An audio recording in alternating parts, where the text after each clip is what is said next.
Shalom adik-adik teruna, selamat pagi dan selamat beribadah di hari Minggu 23 Mei 2021. Firman Tuhan dalam ibadah kita pagi ini akan dilayani oleh Kak Dimas di kelas Eka dan Kak Ledi di kelas Dwi.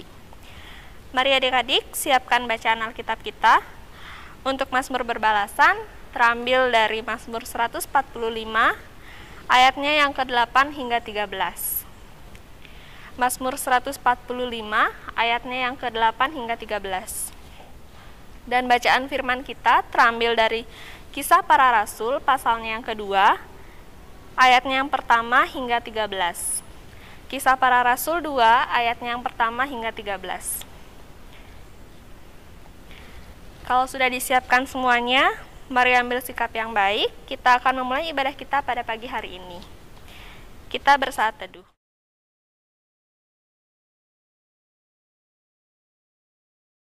Teduh selesai, kakak mengajak adik-adik untuk bangkit berdiri. Kita akan menghadap Tuhan dan meninggikan namanya yang mulia. Kita nyanyikan pujian dari Gita Bakti 260, baitnya yang pertama dan ketiga, Kidung yang Merdu di Hatiku.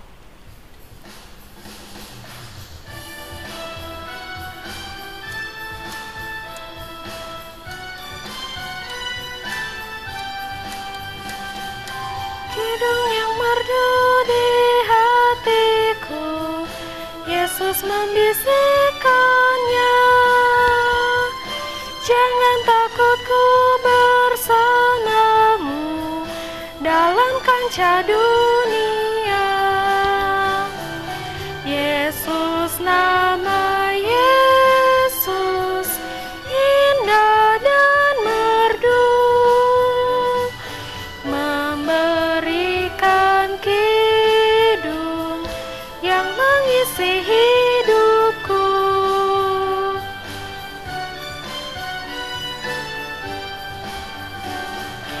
Yang atas limpah rahmatnya, dalam kasihnya teduh, sambil terus memandang wajahnya, ku nyanyikan kidungku.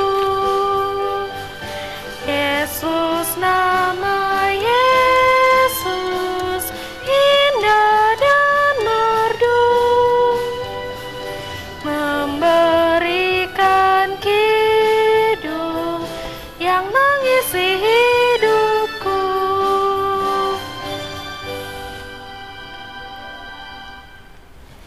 Masih tetap berdiri, mari kita bawa ibadah kita di dalam doa. Mari kita berdoa. Selamat pagi ya Bapa, terima kasih atas kasih dan penyertaan-Mu sehingga kami bisa bertemu di dalam ibadah hari Minggu Persekutuan Teruna secara daring ini. Bapa, saat ini kami akan memulai ibadah kami. Kiranya Engkau memimpin ibadah ini dari awal, pertengahan hingga pada akhirnya, boleh jadi hanya di dalam nama Tuhan Yesus saja. Kami juga mau berdoa untuk Kak Dimas dan Kak Ledi yang menjadi pemberita firman pada pagi hari ini, supaya apapun yang mereka sampaikan nanti turut dalam kehendak-Mu saja ya Bapa. Terima kasih Tuhan, ampunkanlah segala kesalahan dosa kami. Hanya di dalam nama Tuhan Yesus kami sudah berdoa dan mengucap syukur. Amin. Mari adik-adik membuka Mazmur berbalasan kita yang sudah kita siapkan tadi, yang terambil dari Mazmur 145 ayatnya yang ke-8 hingga 13. Kita akan membacanya secara silih berganti. Kak Tasya akan membaca ayatnya yang tercetak keluar dan adik-adik akan membaca ayatnya yang tercetak ke dalam. Mazmur 145 ayatnya yang 8 hingga 13 yang menyatakan, Tuhan itu pengasih dan penyayang, panjang sabar dan besar kasih setianya. Tuhan itu baik kepada semua orang, dan penuh rahmat terhadap segala yang dijadikannya.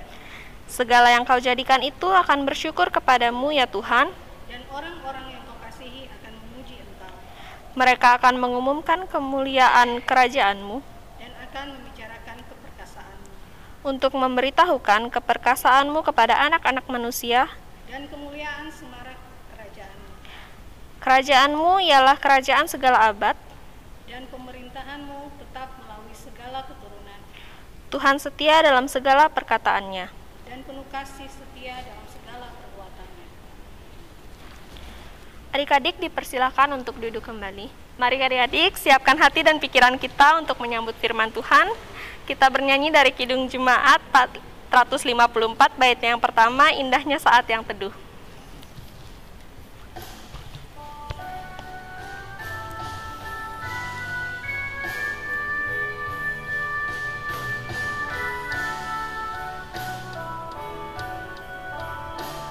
Indahnya saat yang teduh menghadap tatap Bapakku, ku naikkan doa padanya sehingga hatiku lega di waktu bimbang dan gentar, jiwaku aman dan segar, ku bebas dari seteru di dalam saat yang teduh. Adik-adik, kita akan masuk ke dalam pemberitaan firman Tuhan. Mari sama-sama kita buka Alkitab kita dari Kisah Para Rasul pasalnya yang kedua, ayatnya yang pertama hingga 13. Kisah Para Rasul pasalnya yang kedua, ayatnya yang pertama hingga 13. Kak Tasya undang adik-adik semua untuk bangkit berdiri. Kak Tasya akan membacakan ayatnya. Kisah Para Rasul 2, ayat yang pertama hingga 13 yang menyatakan, ketika tiba hari Pentakosta, semua orang percaya berkumpul di satu tempat. Tiba-tiba turunlah dari langit suatu bunyi seperti tiupan angin keras yang memenuhi seluruh rumah di mana mereka duduk. Dan tampaklah kepada mereka lidah-lidah seperti nyala api yang bertebaran dan hinggap pada mereka masing-masing. Maka penuhlah mereka dengan Roh Kudus. Lalu mereka mulai berkata-kata dalam bahasa-bahasa lain seperti yang diberikan oleh Roh itu kepada mereka untuk mengatakannya. Waktu itu di Yerusalem diam orang Yahudi yang saleh dari segala bangsa di bawah kolong langit. Ketika turun bunyi itu, berkerumunlah orang banyak. Mereka bingung karena mereka masing-masing mendengar rasul-rasul itu berkata-kata dalam bahasa mereka sendiri. Mereka semua tercengang-cengang dan heran, lalu berkata, bukankah mereka semua yang berkata-kata itu orang Galilea? Bagaimana mungkin kita masing-masing mendengar mereka berkata-kata dalam bahasa kita sendiri, yaitu bahasa yang kita pakai di negeri asal kita? Kita orang Patria, Media, Elam, penduduk Mesopotamia, Yudea dan Kapadokia, Pontus dan Asia, Frigia dan Pamfilia, Mesir dan daerah-daerah Libya yang berdekatan dengan Kirene, pendatang-pendatang dari Roma, baik orang Yahudi maupun penganut agama Yahudi, orang-orang Kreta dan orang Arab, kita mendengar mereka berkata-kata dalam bahasa kita sendiri tentang perbuatan-perbuatan besar yang dilakukan Allah. Mereka semua tercengang-cengang dan sangat termangu-mangu sambil berkata seorang kepada yang lain, apakah artinya ini? Tetapi orang-orang lain menyindir, mereka sedang mabuk oleh anggur manis. Demikian pembacaan Alkitab, terpujilah nama Tuhan, haleluya. Haleluya, haleluya, haleluya. Adik-adik dipersilakan untuk duduk kembali. Saat ini kita akan masuk ke dalam pembagian kelas. Untuk kelas Eka akan dilayani oleh Kak Dimas dan kelas Dwi akan dilayani oleh Kak Ledi. Oke, selamat pagi, selamat hari Minggu, adik-adik sekalian. Berjumpa lagi sama kakak di sini untuk menjalankan ibadah IHMPT. Seperti yang tadi sudah kita baca bersama-sama, firman Tuhan dari Kisah Para Rasul 2 ayat pertama sampai yang ke-13. Nah, di sini kita akan belajar sedikit sejarah ya. Jadi, Kisah Para Rasul ini merupakan kitab dalam Perjanjian Baru yang berisi secara jelas tentang perjalanan penyebaran Injil Kristus pada masa kehidupan jemaat mula-mula. Nah, Kisah Para Rasul merupakan satu-satunya kitab di dalam Perjanjian Baru yang melanjutkan kesaksian tentang Yesus di dalam gereja perdana. Nah, Lukas yang seorang sejarawan gereja yang seringkali disebut bukan hanya menulis Injil Lukas, tetapi juga menulis kitab Kisah Para Rasul ini. Nah, di dalam Injil Lukas digambarkan secara jelas tentang kehidupan Yesus. Sedangkan di dalam Kisah Para Rasul dituliskan tentang peristiwa pencurahan Roh Kudus. Lalu ditulis juga perkembangan penyebaran Injil Kristus dalam kehidupan manusia, baik orang Yahudi maupun orang-orang non-Yahudi. Tujuan penulisan kitab Kisah Para Rasul ini hendak menunjukkan bahwa Injil Kristus itu berlaku untuk semua orang dimanapun. Kuasa Allah melalui Roh Kudus sangat berperan dalam perjalanan misi untuk menyebarkan Injil Kristus bagi semua orang dan dimanapun. Nah, Kisah Para Rasul 2 ayat pertama sampai 13 ini merupakan teks yang di dalamnya menceritakan tentang peristiwa turunnya Roh Kudus yang terjadi pada hari Pentakosta. Nah, hari Pentakosta yang disebutkan pada ayat pertama tadi itu merupakan itu berbeda ya dengan Pentakosta yang kita tahu saat ini. Pada saat itu merupakan hari Pentakosta di dalam Perjanjian Lama yang dikenal dengan peringatan hari ke-50 setelah Paskah di Perjanjian Lama, yaitu Paskah di Perjanjian Lama itu adalah hari perayaan bebasnya bangsa Israel dari perbudakan Mesir. Nah, hari raya Pentakosta yang dilakukan pada saat itu merupakan sebuah perayaan syukur panen gandum yang dilakukan di Yerusalem. Semua orang dari berbagai daerah dan tempat berkumpul di Yerusalem membawa hasil panen untuk melaksanakan perayaan syukur panen gandum. Meskipun pada akhirnya Pentakosta yang kita kenal saat ini adalah hari turunnya kuasa Roh Kudus yang terjadi pada hari ke-50 setelah kebangkitan Yesus.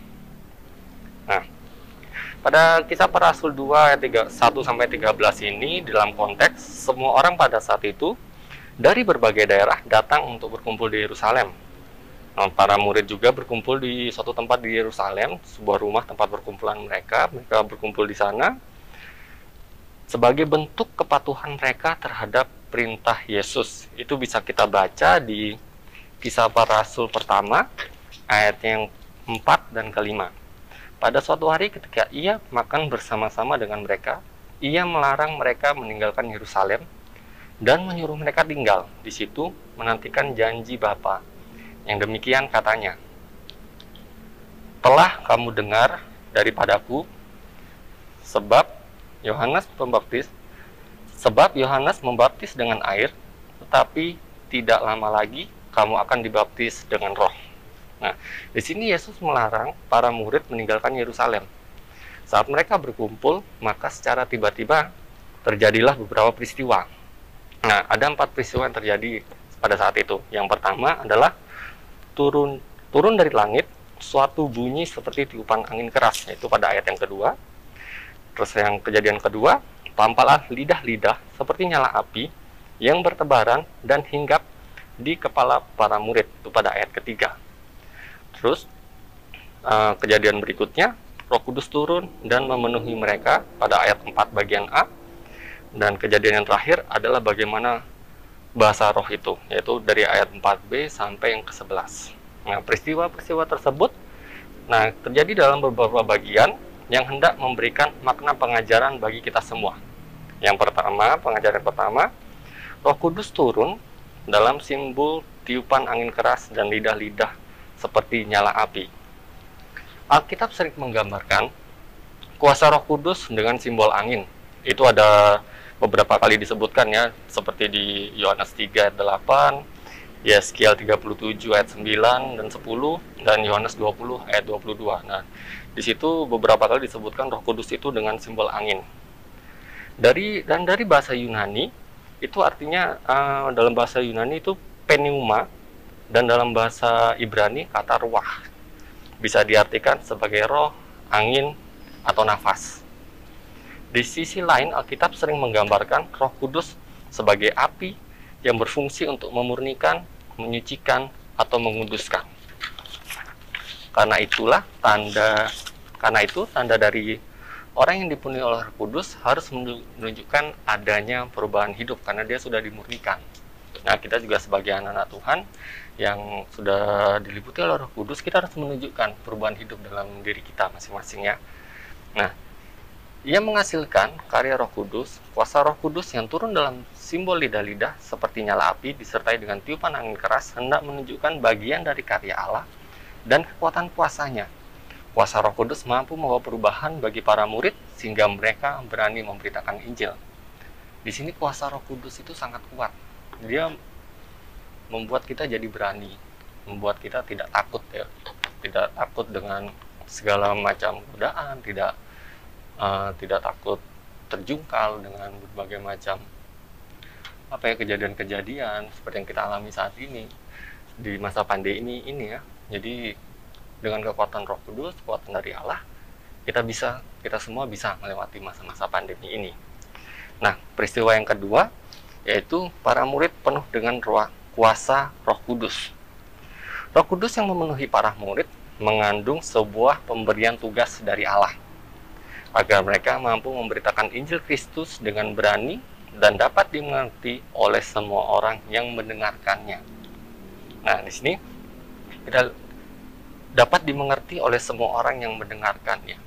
Jadi kita kan hidup di dunia ini terbagi oleh berbagai macam suku, ras ya. Bahkan di satu pulau pun seperti di Bali ini bahasa daerahnya kan agak berbeda-beda ya. Bahasa Bali di Karangasem berbeda dengan bahasa Bali yang di Denpasar, bahasa Bali yang di Denpasar berbeda dengan bahasa Bali yang di Singaraja. Apalagi di Indonesia, banyak sekali suku bangsa. Jadi dengan kekuatan kuasa dari Roh Kudus ini, Tuhan mengizinkan kita memberitakan Injil dan bisa dimengerti oleh semua bangsa. Jadi maksud Tuhan dan perintah Tuhan bisa dipahami dan bisa dikerjakan oleh semua bangsa dengan melalui bahasa mereka. Yang ketiga, nah ini kita bersambung seperti yang tadi dari kuasa Roh Kudus, kerja kuasa Roh Kudus melalui bahasa roh. Nah, kerja kuasa Roh Kudus melalui bahasa roh terjadi pada murid-murid sangat berdampak pada semua orang pada saat itu. Semua orang bisa menerima pengajaran sesuai dengan bahasa mereka masing-masing. Di situ ada di ayat 4b sampai 11. Bahasa roh di sini harus dimengerti bahwa para murid yang dimampukan oleh Roh Kudus bisa memberitakan Injil Kristus dengan menggunakan berbagai bahasa daerah dari setiap orang yang hadir pada saat itu. Kerja kuasa Roh Kudus melalui bahasa roh ini secara tidak langsung mau mengatakan dengan tegas bahwa Injil Kristus harus diberitakan kepada semua orang tanpa terkecuali, tidak memandang mereka siapa, tidak memandang mereka dari mana, suku apa, ras apa, strata sosial mana pun tidak terkecuali. Semua orang berhak untuk mendengar dan menerima Injil Kristus. Dan yang terakhir, peristiwa yang keempat adalah berbagai sikap orang terhadap karya kuasa Roh Kudus. Kita bisa baca di ayat 12 sampai 13. Ada yang bingung dan bertanya-tanya tentang karya kuasa Roh Kudus. Ada juga yang menolak bahkan mengejek orang yang sedang memberitakan Injil Kristus. Menjadi sebuah perenungan hidup bagi setiap orang. Bagaimana kita bisa merespon kehadiran Roh Kudus dalam hidup ini. Jadi kita baca ulang lagi ya. Ayatnya yang ke-13. Tetapi orang lain menyindir mereka sedang mabuk oleh anggur manis.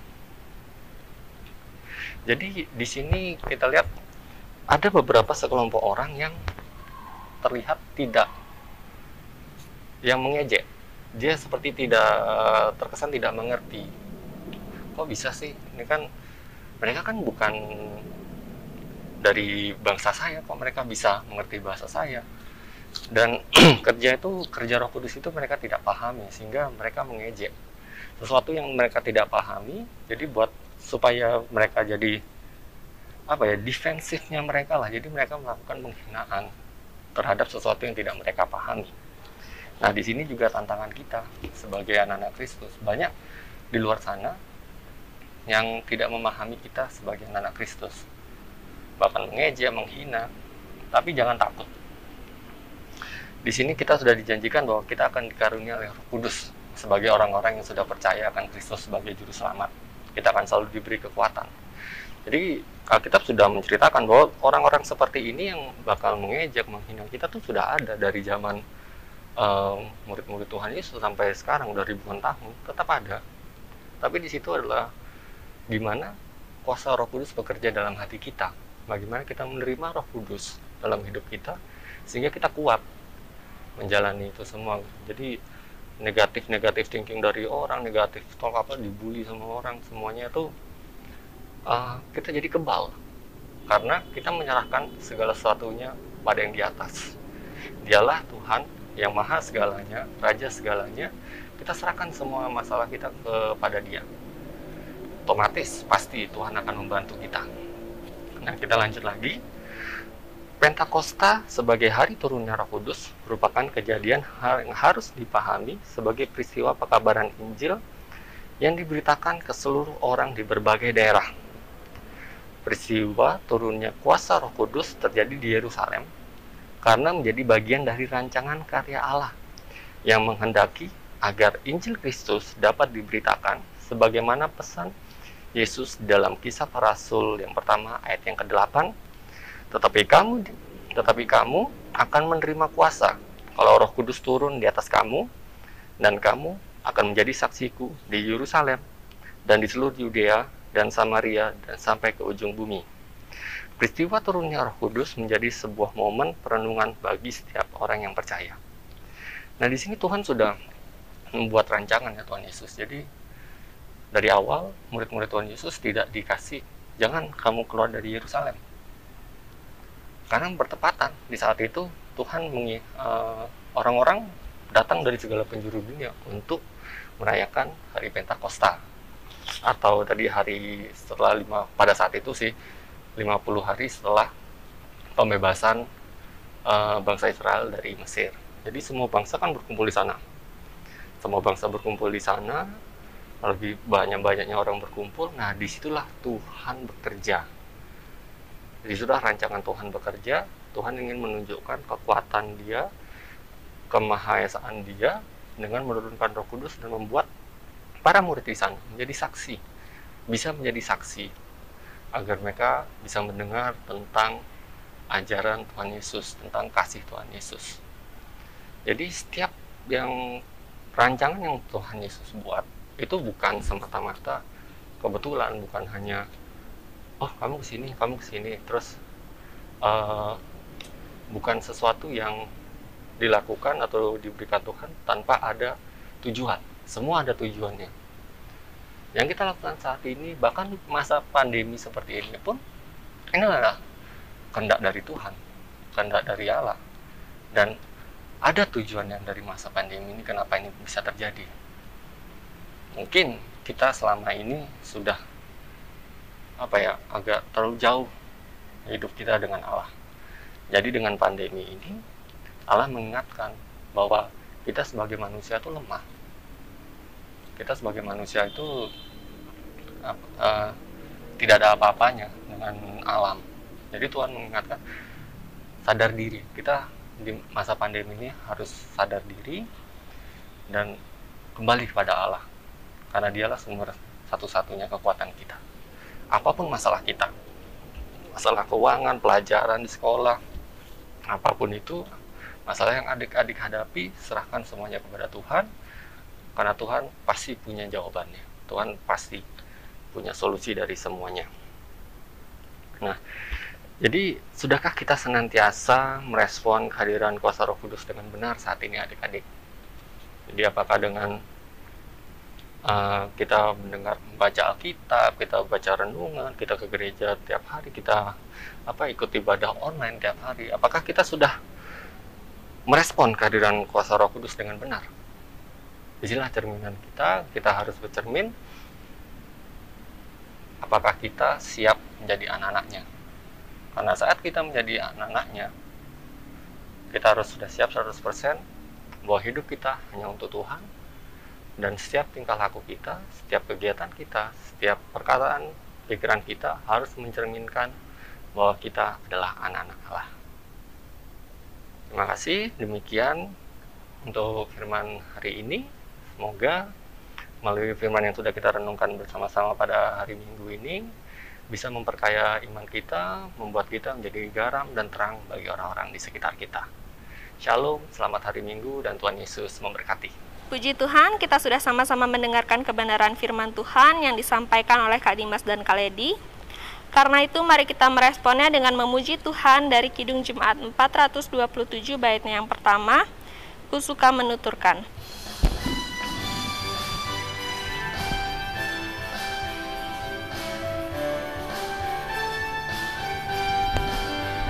Ku suka menuturkan cerita mulia, cerita Tuhan Yesus dan cinta kasih-Nya. Ku suka menuturkan cerita yang benar, penawar hati rindu, pelipur terbesar.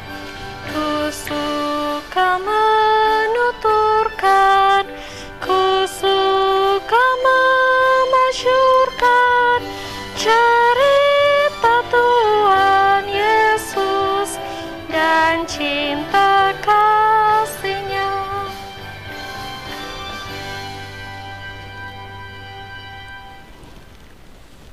Adik-adik, sekarang kita mau masuk ke dalam doa syafaat yang akan dipimpin oleh Kak Dimas. Oke, kita masuk dalam doa syafaat adik-adik. Mari kita satu dalam doa. Ya Tuhan Allah Bapa kami yang kami sembah dalam nama Tuhan kami Yesus Kristus. Pada hari ini kami berdoa. Terima kasih untuk firman yang baru saja kami dengar, yang baru saja kami renungkan bersama-sama. Kiranya lewat firman yang baru saja kami dengar dan kami renungkan bersama-sama melalui turunnya Roh Kudus pada hari Pentakosta, bisa memperkuat kami, memperkuat iman kami agar kami bisa menjadi terang dan garam bagi orang-orang di sekitar kami.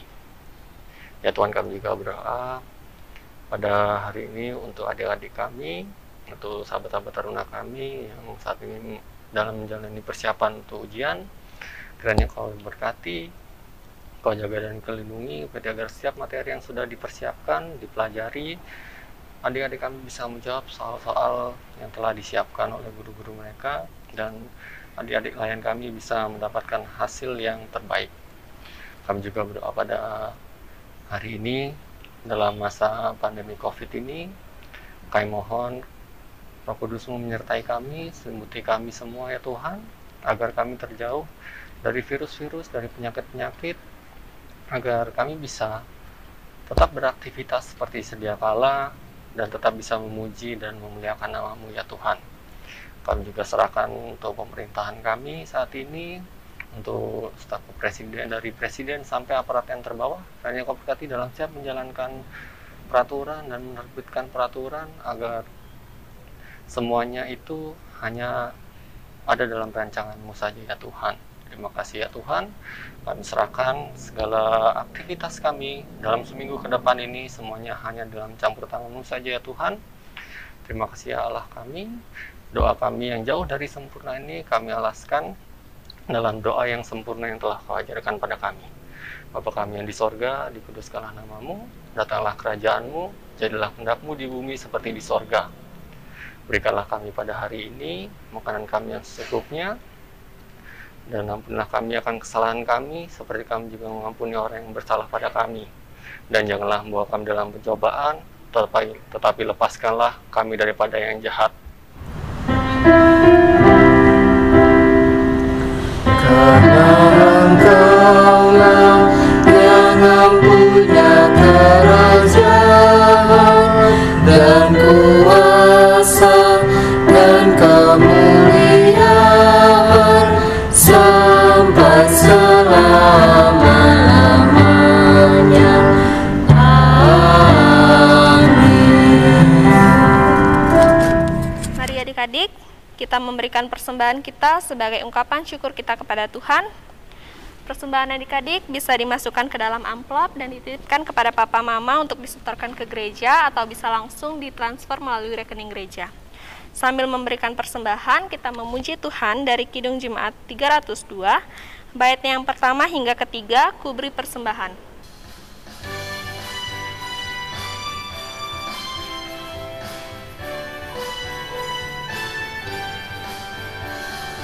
Ku beri persembahan pada Tuhanku, sambil pujian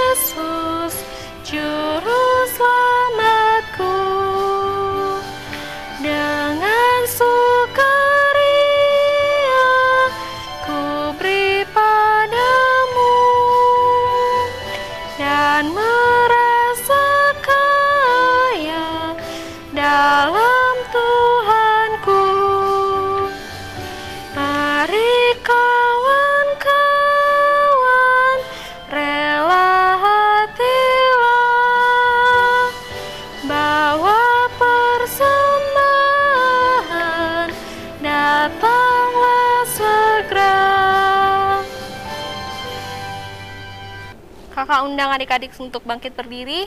Kita akan membawa persembahan kita di dalam doa syukur. Kita berdoa. Ya Tuhan, kembali lagi kami datang ke hadirat-Mu. Terima kasih Tuhan, tadi kami sudah memberikan persembahan, sebagian kecil dari apa yang sudah Engkau berikan kepada kami. Biarlah apa yang sudah kami berikan bisa berguna bagi program-program di GPIB. Berkati ya Tuhan tangan-tangan yang sudah memberikan. Berkati kami semua ya Tuhan dalam kasih dan kemurahan-Mu. Terima kasih Tuhan, ampunkanlah kesalahan dosa kami. Haleluya, amin. Adik-adik, kita masih tetap berdiri. Kita akan masuk ke dalam pengutusan sambil bernyanyi dari Gita Bakti 277 bait yang pertama dan ketiga. Firman Allah sudah kau dengar.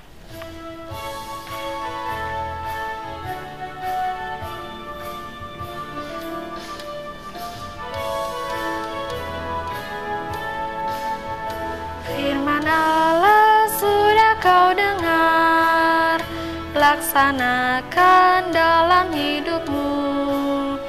Firman Allah hendaklah kau sebar pada orang di sekelilingmu.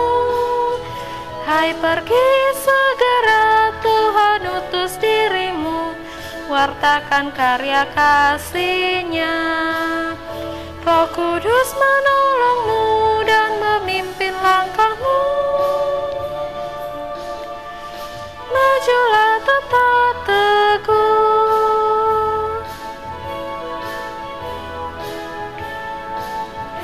dalam suka dan sengsaramu. Ingat selalu pada Tuhanmu. Jangan bimbang dan janganlah gentar, berpegang hanya pada firman-Nya. Hai, pergi segera, Tuhan utus dirimu, wartakan karya kasih-Nya. Roh Kudus menolongmu dan memimpin langkahmu. Majulah tetap teguh.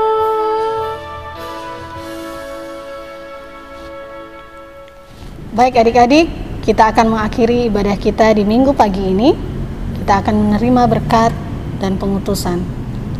Mari kita satukan hati dan pikiran kita untuk menerima berkat Tuhan. Kasih karunia dari Allah Bapa, dari Putranya Yesus Kristus, dan dari Roh Allah yang kudus, menyertai kita semua sampai selama-lamanya. Amin, amin, amin. Ibadah kita selesai. Sampai bertemu di ibadah IHMPT minggu depan tanggal 30 melalui aplikasi Zoom. Selamat hari Minggu, Tuhan Yesus memberkati kita semua.